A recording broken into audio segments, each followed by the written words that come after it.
G'day and welcome to Mark and Sam After Work. Today I've got a quick interlude video, I suppose is what I'd call it. It's a couple of things that we're in the middle of, and I just wanted to give you some feedback or a bit of the story as it's coming along at the moment. First of all, I suppose would be with the Annealing Made Perfect machine, the ant machine. It's this system here. For those who don't know it, it's a system that does annealing with magnetic induction. So it heats things up with a magnetic induction coil inside this unit. The trick about this system really is that it analyzes, so you can actually use your brass, you put it into the system, and you can actually analyze the brass so you can get the perfect annealing for it. This is what the brass looks like after you've done the analyzing. It actually destroys one piece of brass, so yes, there's a little negative, it destroys a piece of brass. But the overall side of things, for the fact that you're getting it right and then how easy this system is to use, I'm seeing real benefits with it. Now, I'm not that much on recording data like extreme spreads and things like that, which is what most people are focusing on, that sort of stuff. I tend to do the group shooting and that side of things. And I'm really only halfway through doing it. And in a complete confession to that, I had got to a point where I was very happy not annealing things. In the way of making things shoot very accurately. So there's a very hard process to try and find more accuracy down that conversation. But I have seen a little bit in places. More what my focus has been is with two things, I suppose. Annealing from how awkward it was to do in all the different forms previously, but also brass and how brass actually dealt with things. So that's a little bit brass life, but as much as trying to get the reloading to work with the things you have to do to make it work, whether that's where you're reverting to just neck sizing, or you're having to neck turn your brass, or you have to do things to try and get it consistent so that it behaves well, so I got my better groups. And I found those two things there in particular. One, the ease of using the machine is intense, so very, very simple to do. Very simple part to put in the reloading process, to put the annealing into it. So it's super easy to use. So on that score, very good, worked very well. But then I also found things where brass was having trouble with things, where it started to get a tight bolt lift, or it was starting to get where it was firmer to push the bullet in, so you're feeling less, the neck tension side of things a little bit more of an issue. In some of the different styles of brass, I found that really helped things, that made it work. I was also doing things where I'm actually from the 416 stuff and having to work a lot with the brass I was using for the 416 Barrett. The 50 BMG stuff, same sort of thing. I'm using brass, I'm having to do a fair bit with it. And this process of using the annealing to go through as a standard, simple, as really the first step. Basically clean the brass, then go through and anneal it, and then do all the decapping and all the rest of it, made it easier. The brass started to work easier, everything felt easier. So I suppose then I would finish it off at that point. It's we've done everything from as little as the 243, but we're actually doing the 6mm SAWM up to the 50 BMG. All these ones in some of what we're doing, and found it very consistent and worked really well. So I was really happy with it. As said, only part way through things. Certainly I've seen some improvements in accuracy, but the majority of what I've seen is in how the brass is working, and that is really nice to use and seeing real benefits, and very simple to use, very simple to install into the reloading process. So I'll have more information to come, and I'll try and get more to where I'm looking at extreme spreads and that sort of stuff for people who want that information. But for me, it's definitely a win. It's not a one size fits all in the way of it's going to take a 2 MOA group and turn it into a quarter MOA group, but in the way of the whole process of getting everything as good as you can, I see some real benefits.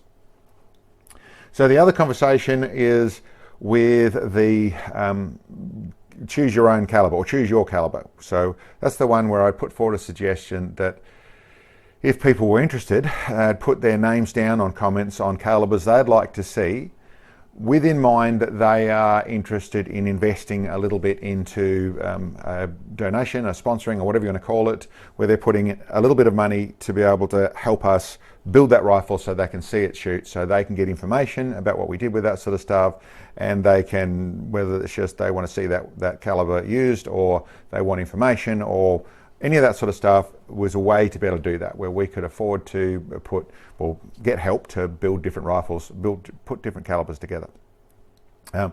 As mentioned in the video, we're talking about a range of from $1,500 to $3,000 as the different sort of levels of expense that we will get to at that point, is what it's going to cost us.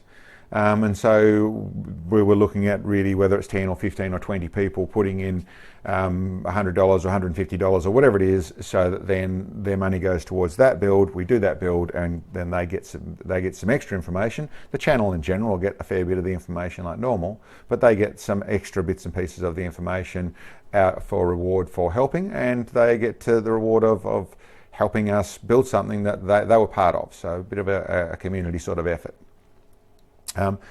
So we got some reasonable, we got a few suggestions along those lines. Where's that piece of paper?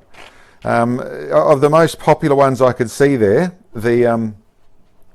what do we got? The 260 Remington, the 270 Winchester, the 25 Creedmoor, popular one, 7mm practical, so 7mm 300 Win Mag, 7mm practical. I think there's a few different names as well, but that was popular. And then something in the big in the thumpers like the 300 378 Weatherby Magnum. I'd quickly qualifying the big ones like that. I think there's also a fair few people which were starting to talk down the road of the 300 Norma.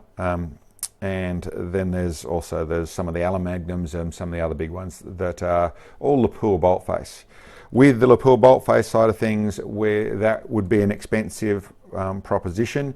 At this stage, I do have the Seiko TRG, but it's not in a platform that I want to do more testing with, nor do I want to tear it to pieces and put barrels into that one at the moment. So the way I would go down the road of the Lapua bolt faces would be getting a action that suits that. So that means that would be a more expensive process. There's another best part of a couple of K involved in an action, a Lapua action, to do that side of it.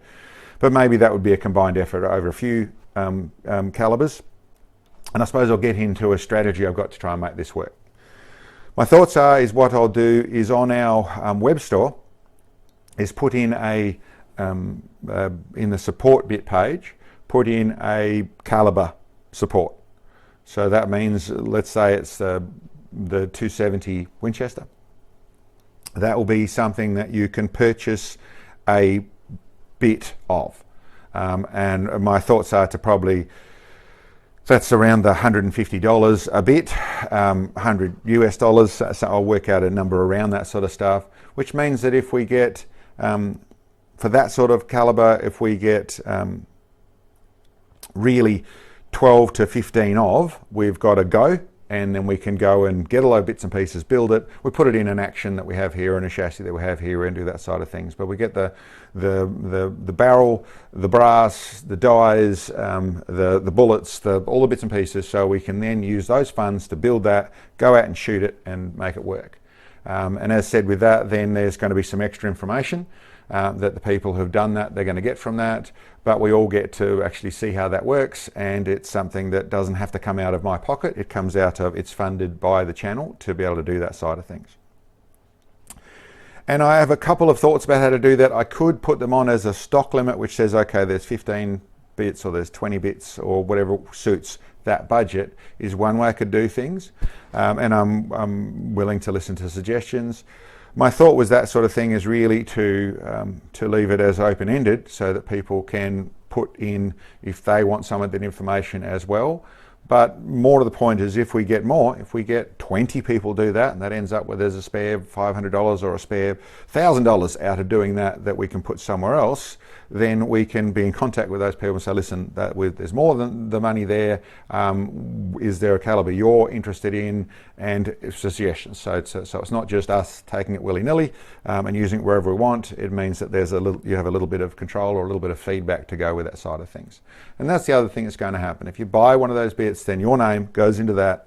You get the feedback side of things. You're in an email contact path, which would ask that your email is on your purchase and that you've contacted us. If no other way, we can contact you. But we'd suggest probably for you to email us and say, listen, I'm doing this. There's the thing. So we have it all hooked up there, so we can talk about it and go forward with it. As said previously, if there's other details involved then and people want to support that, like if it's a 270 but you want it in a particular rifle, so you're talking about buying a complete rifle to try and do that side of things, it isn't really what I put forward. But if we can raise the support to do that, and I mean the finance to do that side of things, then we're quite comfortable and happy to go down that road. But that's the suggestion at the moment, that's the thought at the moment, is that we'll actually do a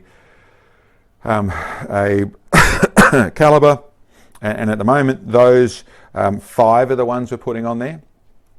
So if there's something that you want to see otherwise, and it's not on that page, I'll put a link to that video, but you can also put it on this video.